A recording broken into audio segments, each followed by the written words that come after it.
Bismillahirrahmanirrahim. Okey, Assalamualaikum warahmatullahi wabarakatuh.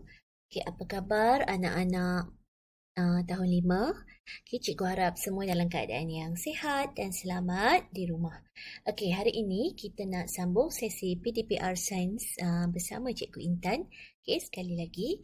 Baik, pada hari ini kita akan belajar, kita akan fokus pada tajuk yang berikutnya. Okey, sambungan daripada tajuk yang lepas. Okey, tapi sebelum kita sambung pelajaran kita, cikgu ada satu surprise untuk kamu. Okey, cikgu ada surprise untuk kamu. Surprise apa? Okey, baiklah.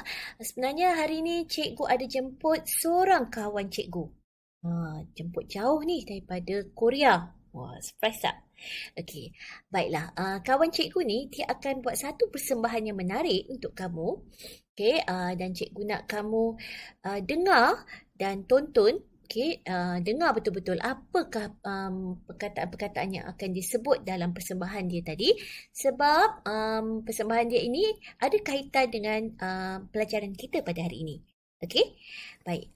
Tu kamu tak sabar-sabar kan nak tengok persembahan kawan cikgu ni? Okey, baiklah. Tanpa buang masa, cikgu akan mempersembahkan persembahan daripada kawan cikgu. Okey, kamu tonton ya. Assalamualaikum. Hai, apa khabar semua? Nama saya Imam Throwback. Hari ini saya akan menghiburkan kamu semua. Saya akan menyanyikan sebuah lagu yang bertajuk Tulang. Jom kita nyanyi sama-sama.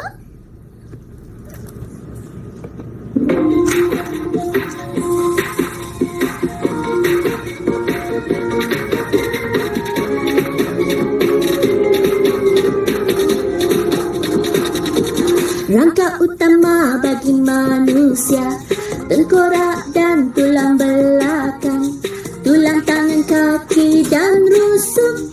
Rangka utama bagi manusia, ada tulang adalah sendi. Sendi menghubungkan dua tulang. Sendi membantu kita bergerak. Sambil bergerak boleh melentur. Sendi leher, sendi bahu, tulang belakang dan tulang pinggul. Sendi tangan, lutut dan pergelangan dua kaki. Jagalah tulang belakang dan tulang rusuk, tengkorak, tangan dan kaki. Setiap pergerakan berhati-hati, jangan cederakan diri. Jaga tulang belakang dan tulang rusuk, tengkorak, tangan dan kaki. Jika patah atau retak, sakit satu badan. Aduh.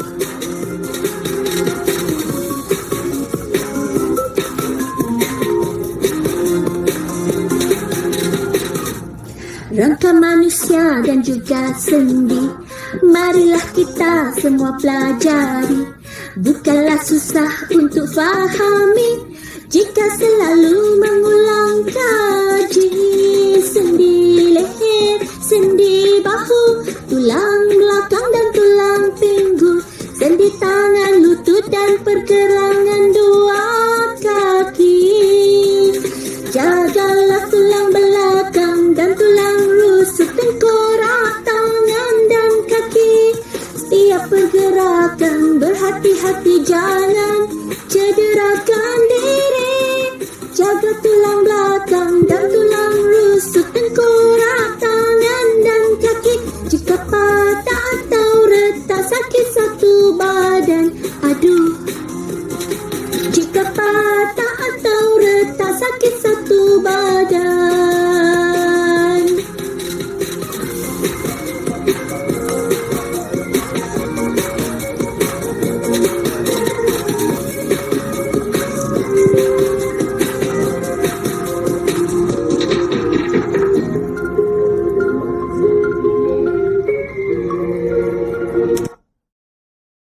Okey. Assalamualaikum. Oops. Okey. Right. Okey. Baik. Terima kasih Imang Throwback tadi di atas persembahan nyanyian. Okey. Jadi kamu terhibur tak? Okey, baik. Sebenarnya kawan cikgu Imang Throwback tu dia bukannya nyanyi suka-suka. Okey, sebab apa yang dia nyanyi tu ada kaitan dengan pelajaran kita hari ini. Nanti cikgu akan kongsikan pada kamu dengan kamu seni kata lagu tersebut supaya kamu dapat nyanyi sama-sama kemudian. Baik, okey. Hari ni kita nak belajar tentang sendi. Okey, anak-anak semua kita nak belajar tentang sendi. Okey, hari tu kita dah belajar tentang rangka manusia. Jadi hari ni kita nak belajar tentang sendi. Okey, yang pertama kita nak tahu di manakah kedudukan sendi.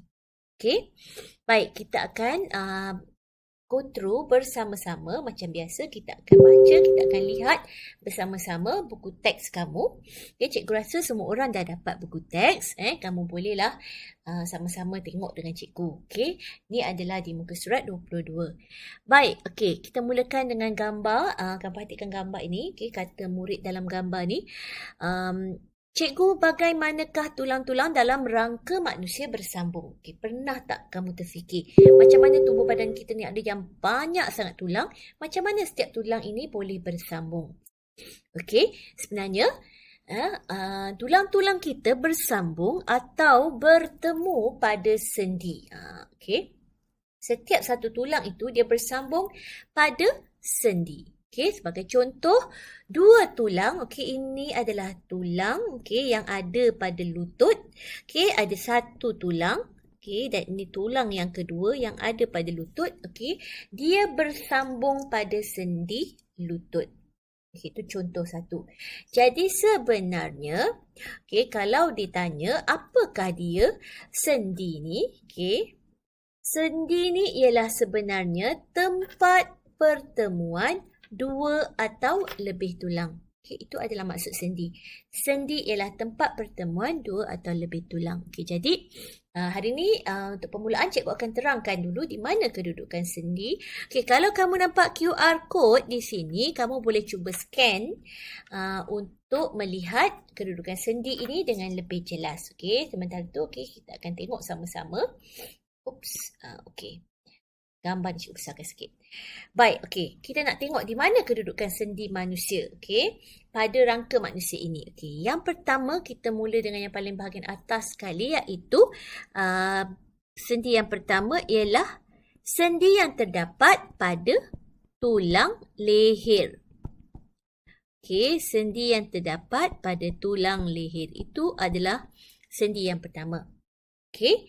Kemudian kita ada sendi yang pertama pada tulang leher. Okey. Kemudian yang kedua, berada di bahagian bahu kita. Okey, itu kita panggil sendi pada bahu.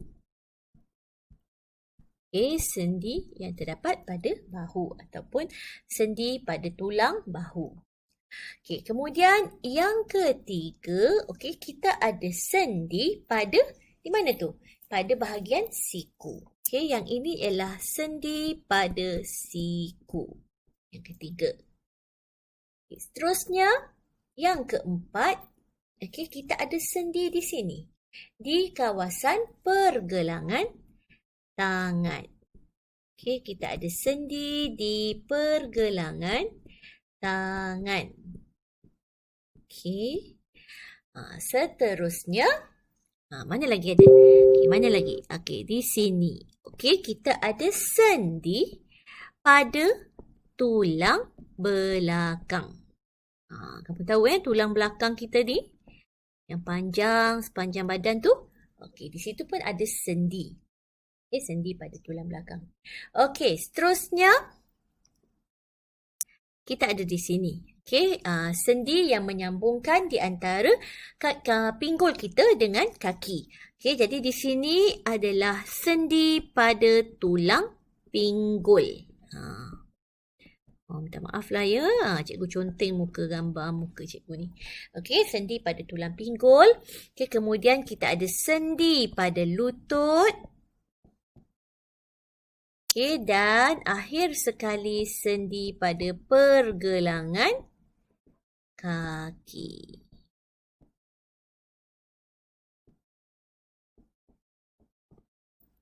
Okey. Okey. Baiklah. Okey, tadi cikgu dah terangkan kedudukan sendi manusia ada 8 tempat sebenarnya. Yang pertama, sendi pada tulang leher. Kedua, kita ada sendi bahu. Ketiga, kita ada sendi pada siku. Kemudian kita ada sendi pada pergelangan tangan. Sendi pada tulang belakang.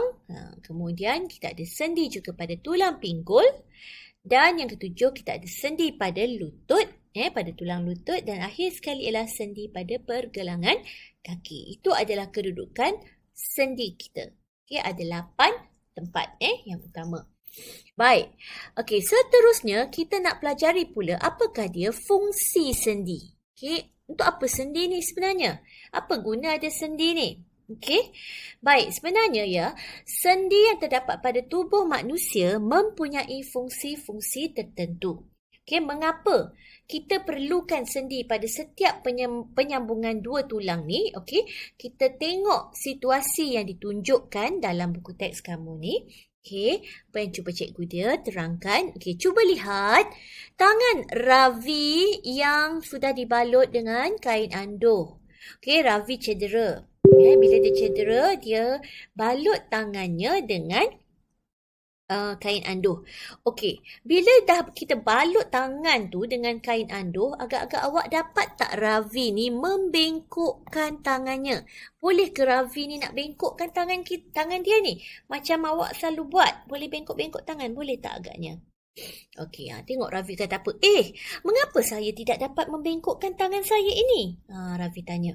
Okey, jadi sebenarnya kenapa dia tidak dapat bengkokkan tangan dia? Kerana tulang-tulangnya terhalang daripada bergerak. Bila kita bungkus tangan ini dengan kain anduh, tulang-tulang yang ada pada tangan Ravi itu terhalang daripada bergerak. Okey, tangan Ravi tidak boleh dibengkokkan.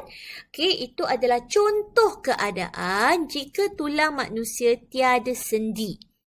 Kalau tak ada sendi, maka kita tak bolehlah menggerakkan atau membengkokkan tulang atau bahagian tubuh badan kita. Okey, contohnya tangan. Okey, awak bayangkan ni pergelangan tangan kita ni.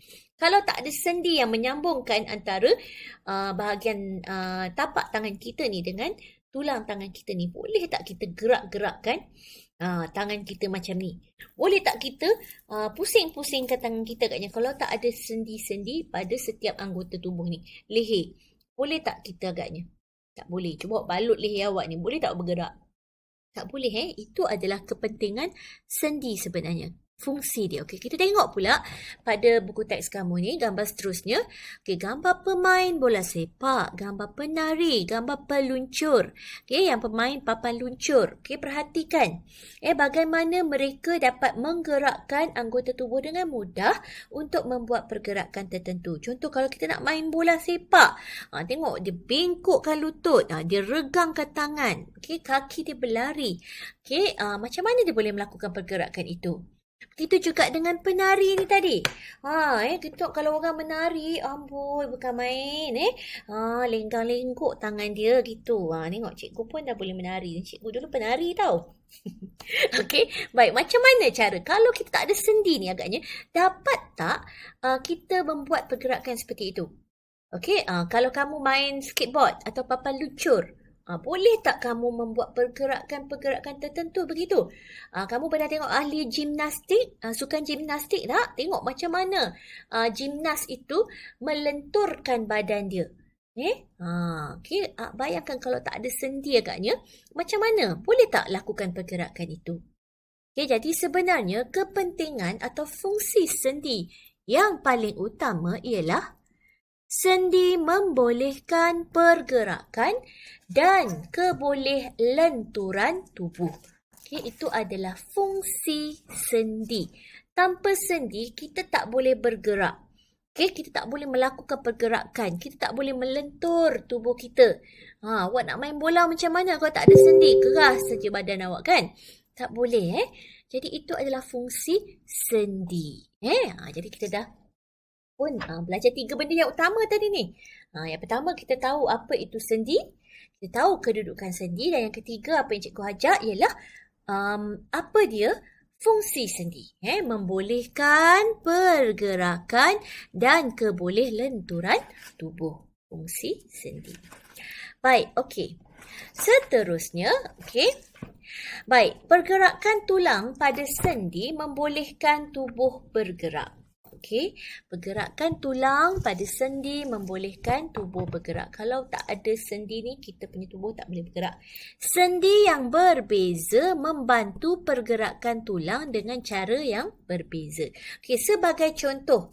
Okey, apa maksud dia kat situ? Okey, sendi pada tulang leher. Okey, membolehkan pergerakan kepala secara pusingan atau putaran. Atau kamu boleh teling ke kiri ke kanan, boleh angguk-angguk, geleng-geleng, pusing-pusing, boleh kan? Sekali lagi kita buat angguk-angguk, geleng-geleng, pusing-pusing. Okey, itu. Baik, sendi yang berbeza, okey, membolehkan pergerakan tulang secara berbeza. Okey, kemudian sendi pada tulang bahu. Okey, kita tengok pula sendi pada tulang bahu. Tulang tangan dan tulang belakang membolehkan pergerakan bahagian atas tubuh. Okay, kalau tadi pergerakan kepala, yang ini pula pergerakan bahagian atas tubuh. Okay, kalau kita bersenam, kita gunakan fungsi sendi pada tulang bahu, tulang tangan dan tulang belakang. Okay, jadi badan kita boleh melentur dengan mudah, boleh bengkok kiri kanan. Okay, itu sendi pada tulang bahu, tulang tangan dan tulang belakang. Okey, kemudian yang seterusnya, sendi pada tulang bahu membolehkan pergerakan tangan ke belakang, ke hadapan, ke tepi atau membuat putaran. Okey, itu fungsi pada tulang bahu. Okey, kalau kita main nak baling bola, bola baling, bola jaring. Okey, kita perlukan sendi pada tulang bahu kita ni supaya pergerakan tangan kita ke belakang, ke hadapan, ke tepi atau membuat putaran itu boleh dilakukan dengan mudah. Okey, jelas? Okey, seterusnya kita nak tengok pula sendi pada tulang lutut atau dan tulang pinggul. Okey, apa fungsinya? Sendi pada tulang lutut dan tulang pinggul membolehkan kaki dibengkokkan dan diluruskan. Jadi, setiap sendi yang ada pada bahagian tubuh badan kita ini mempunyai fungsi yang berbeza-beza. Okey? Baik. Okey, jadi cuba tengok soalan ni. Tekan dan kenal pasti tulang-tulang pada tangan kamu. Pada pendapat kamu, mengapa terdapat banyak tulang pada bahagian jari dan tapak tangan? Banyak kat jari kita ni sebenarnya ada banyak sangat tulang. Okey, pada bahagian jari dan tapak tangan. Pada pendapat kamu, kenapa? Cuba kamu fikirkan. Okey? Sebab apa agaknya? Baik. Okey. Seterusnya kita nak tengok akhir sekali adalah kepentingan sistem rangka manusia. Kita nak tengok kepentingan sistem rangka manusia.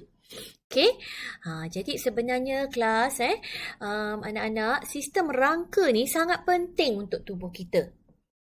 Okey, kita ada beberapa situasi di sini.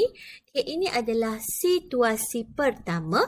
Okey, dalam kelas, bila cikgu masuk kelas, kita semua akan, ketua akan cakap, bangun semua. Dan semua pun beringkas bangun dan ucap selamat pagi atau memberi salam. Jadi, apa yang akan berlaku jika tiada sistem rangka? Agak-agak awak, kalau berdasarkan situasi satu ni, apa akan berlaku jika kita tak ada sistem rangka? Boleh tak agaknya kita melakukan situasi seperti itu? So, bangun terus bangun, berdiri tegak. Okey, tak boleh kan? Okay, kemudian tengok pula situasi kedua. Okey, apakah yang akan terjadi kepada bentuk tubuh jika manusia tidak mempunyai sistem rangka? Kalau kita ada rangka ni, jadi badan kita ni boleh tegak berdiri, macho. Bukan main sadar lagi. Bayangkan kalau tak ada rangka ni, agaknya melepek lah begini. Kan?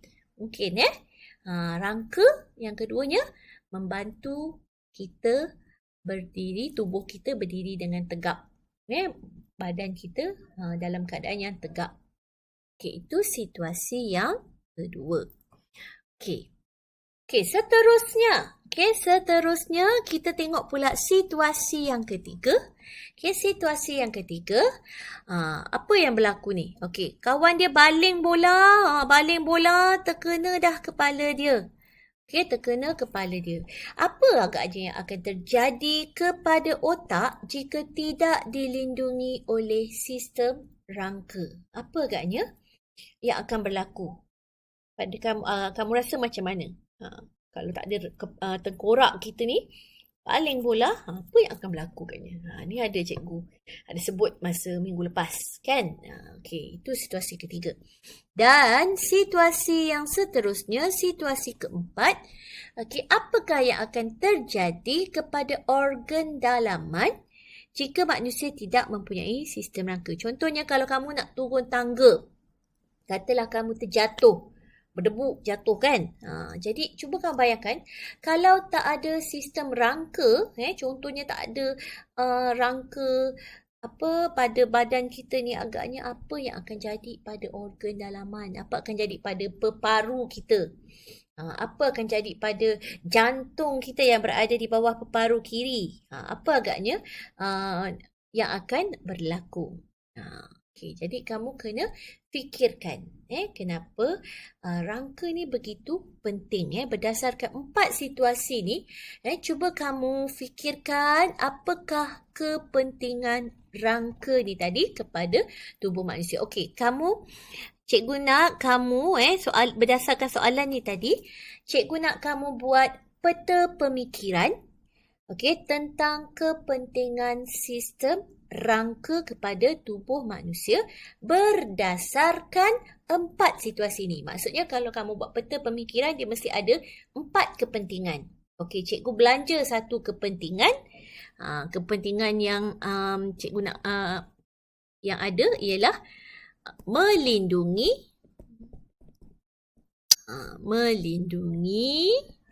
organ dalaman. Cikgu dah belanja satu jawapan. Okey, organ dalaman manusia. Okey, itu satu contoh. Okey, situasi keempat cikgu dah belanja. Okey, kepentingan sistem rangka kepada tubuh manusia. Jadi lagi 3 situasi ni cikgu nak kamu fikirkan. Situasi 1 sampai 3 ni kamu cuba fikirkan dan tuliskan kepentingan rangka ini dalam bentuk peta pemikiran. Okey, mungkin kamu nak buat peta buih, peta bulat pun boleh. Yang penting 1 ni cikgu dah bagi. Lagi 3 tu tolong fikirkan dan tolong buat dalam buku tulis sains kamu. Okey, boleh ya? Baik, ini homework. Okey, kemudian tengok ni model rangka manusia. Okey. Yang ini pun cikgu nak kamu buat. Okey. Cikgu dah bagi lembaran kerja pada ibu ayah kamu, tentu kamu dah dapat lembaran kerja ni. So kamu kena buat aktiviti RIA ni. Okey. Jadi kamu baca langkah-langkah macam mana. Ini dia buat dalam kumpulan, tapi tak perlulah, kamu tak perlu buat dalam kumpulan. Kamu sambungkan setiap sistem rangka ni. Okay, kamu sambungkan dan kemudian kamu perlu tuliskan, labelkan fungsi setiap rangka utama. Kamu tulis. Yang ini kamu perlu buat dalam buku tulis kamu juga. Okay. Baiklah anak-anak. Okey, jadi cikgu simpulkan apa yang telah kita belajar hari ini. Okey, yang pertama kita dah belajar tentang apa itu sendi. Apa yang dimaksudkan dengan sendi? Tadi cikgu kata sendi ialah tempat pertemuan 2 atau lebih tulang. Okey, itu yang pertama, kamu tahu tentang maksud sendi. Kemudian yang kedua, cikgu dah terangkan tentang kedudukan sendi. Kedudukan sendi ada 8 tempat. Kamu tengok di mana 8 tempat tu, cikgu dah terangkan. Okey, dan seterusnya cikgu juga dah terangkan tentang fungsi sendi. Fungsi sendi. Fungsi sendi yang utama ialah sendi membolehkan pergerakan dan kebolehlenturan tubuh. Dan kita juga dah tahu setiap satu bahagian sendi ni mempunyai fungsi yang berbeza. Contohnya sendi di bahagian leher, apa fungsi dia, apa kepentingan dia. Sendi di bahagian bahu, bahagian tangan.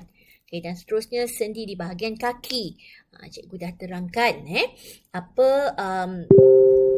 kepentingan setiap setiap sendi, setiap bahagian sendi tu.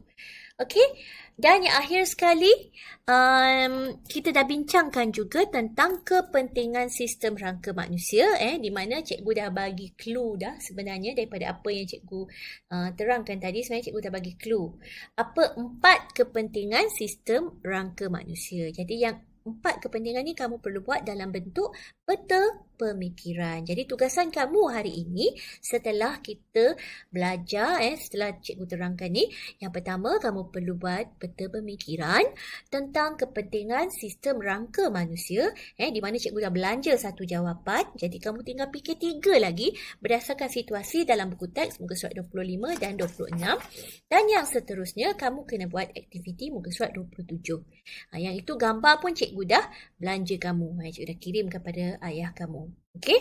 Jadi kalau ada yang tidak faham, seperti biasa kamu bila-bila masa saja boleh PM tepi cikgu. Okey. Baik, cikgu rasa yang bahagian ni tadi, kamu jangan lupa soalan ni pun perlu dijawab. Okey. Jadi kamu ada 2 kerja minggu ini ya sayang. Jadi jangan lupa bila kamu dah selesai, macam biasa kamu boleh hantar pada cikgu. Okey, untuk cikgu semak dan cikgu rekodkan pentaksiran kamu. Baiklah, saya rasa kita lama kelas kita hari ini. Tapi tak mengapalah, cikgu harap kamu dapat faham penerangan cikgu pada hari ini. Okey, untuk itu kita akhiri kelas kita pada malam ini. Okey, terima kasih kerana terus mendengar. Okey, cikgu harap kamu dapat fahamlah apa yang cikgu terangkan pada hari ini. Okey, dan kita akan bertemu lagi dalam sesi PDPR bersama Cikgu Intan pada minggu hadapan. Okey, sekian. Terima kasih. Jumpa lagi. Bye. Assalamualaikum warahmatullahi wabarakatuh.